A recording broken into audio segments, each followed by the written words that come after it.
Welcome to 4 Oak Street again. Just thought I'd bring you up to date on that area I've been working on. So you can see where the two viaducts join. I'll just zoom in. So that's the join there on the corner, which is where the baseboard joint is. So there's a little cardboard piece there which goes around one of the uprights.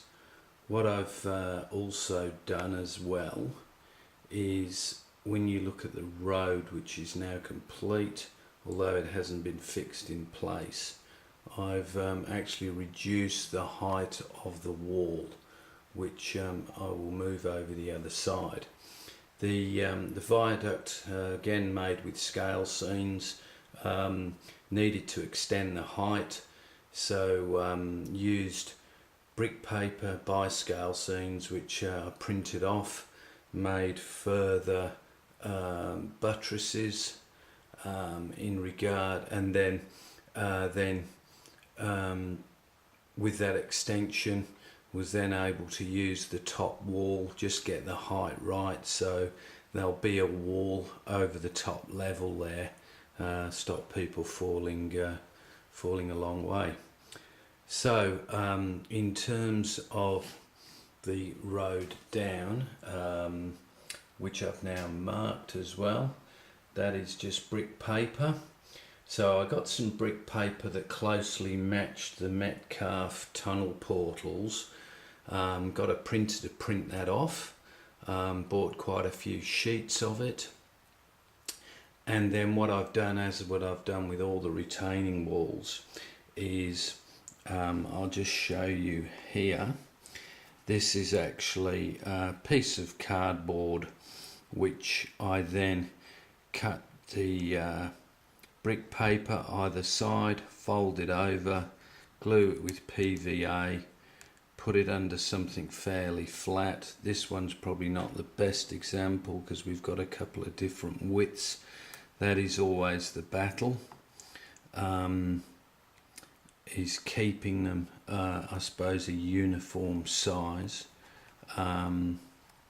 So here's a buttress. This was actually done with thicker card, which then meant the buttress was actually a little bit wider.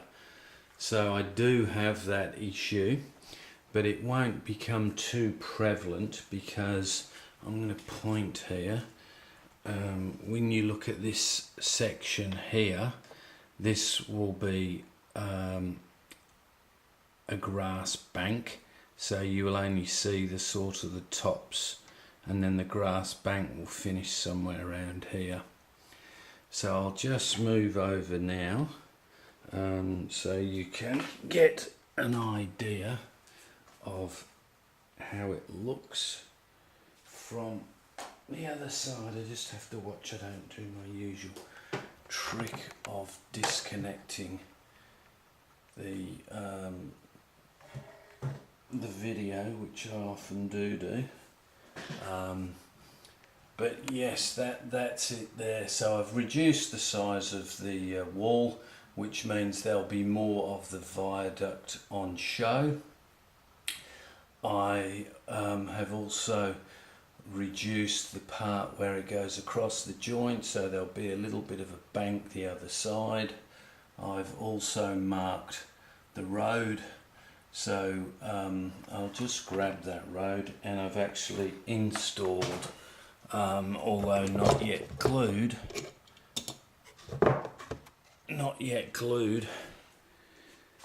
the lamps in place. So this is the road. So you can see what I've done here. Because there's going to be a bank either side, I have actually put brick paper there, just so in case the bank finishes under the wall, you'll still see the brick paper. I've also installed here some thicker MDF, because I am going to screw that through the baseboard. So you can see I've actually put some of the cables through, just threading these lamps which will then be connected up. In terms of marking the road, I just made myself a template, trying to get it pretty much halfway, although looking at it now it's not perfect. And also using Metcalfe pavement. Once the capping's on, it'll make a huge difference. I haven't yet thought about the capping, but there's going to be a capping stone across each of these, and then there'll be a piece of capping in between each stone. So I've used a template to make sure that I get those all the same. So looks okay, and I suppose I'm reasonably pleased with the viaduct section there, which you can see. Then I'll have to obviously do the top section in terms of the road, etc. So that's what I've been working on over Christmas. It's a lot of work, but I suppose if you want it to look right, you've got to take your time. And I suppose the other bit with having to go over these baseboard joints, I'm trying to make sure that wherever it goes over a joint, you've got wood to wood, so you'll always have a nice crack-free join, I suppose is the word I'm looking for, wherever possible. So that's it. So thank you to all those that subscribed. Yes, I'm starting to get back into it again a bit more. I suppose it's all the comments and the views that I get. So all the comments, those that do comment, Merry Christmas. And I suppose being isolated here in the city, the furthest away from most other cities in the world, it's nice to know that we can actually show our work to a bunch of viewers that could be in other countries, and obviously a lot more interest, I suppose, in the UK being predominant, well, being a British scene I'm trying to create. Thanks a lot. Bye.